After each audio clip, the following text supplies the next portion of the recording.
Hello, my name is Sean Horton. I'm a student at JTech, and today I'm going to talk about engine, piston, and cylinder measurements. Before we get started with some of the instruments we want to use, this is a micrometer. It measures down to 10,000ths of an inch. First, you select the appropriate size, 1 to 2 inches, 3 to 4 inches. We got 2 to 3 inch here, and you read it by starting with a 2. This will be 2 inches. Whatever your space is set at. This one's right now at 2.145. Every number is a 1/10 of an inch. Every small tack is 25 thousandths. And then you add this number to it in the thousandth position. This is a snap gauge. You want to place this usually like inside a cylinder to get a measurement, or inside a journal, and then let these expand. You'll tighten down the ends so they stay, and then use a micrometer to measure the distance.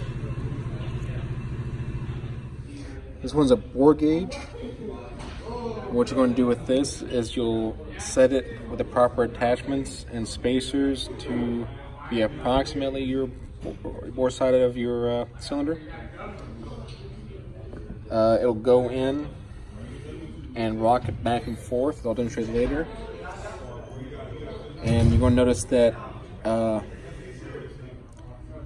as it gets more to true, it'll reverse directions. So that'll tell you where your actual true measurement is on your cylinder. And then you'll notice that it's every tick is 5/10,000ths of an inch. So you're measuring your piston. I'm going to measure across the skirt. The width, you want to make sure it's evened up. Side to side. We're going to tighten down the micrometer. Then we'll be able to get a reading off it. Right here is 3.106. And will be 5/10,000ths of an inch. So for out of round, when you're looking down the cylinder, you make 2 measurements in a cross pattern, A to B and C to D.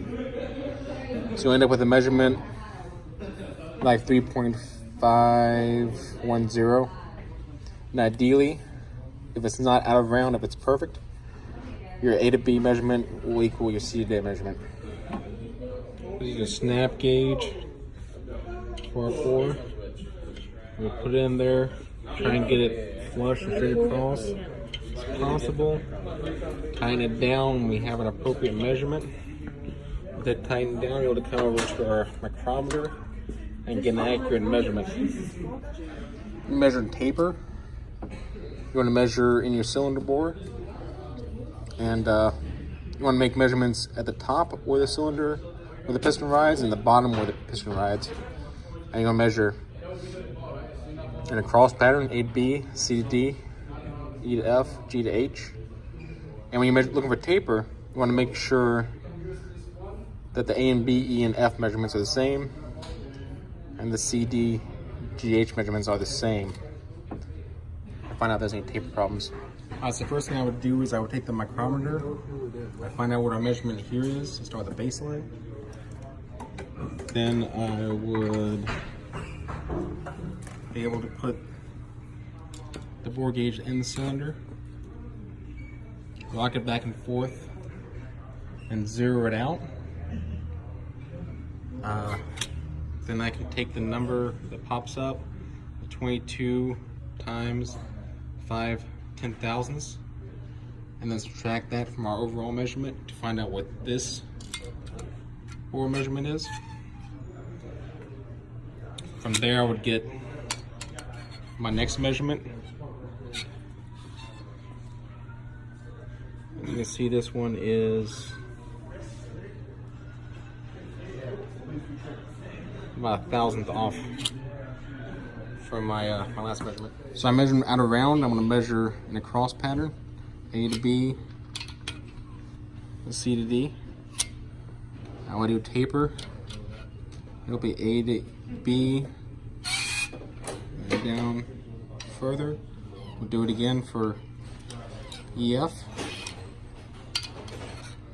Likewise, CD and GH.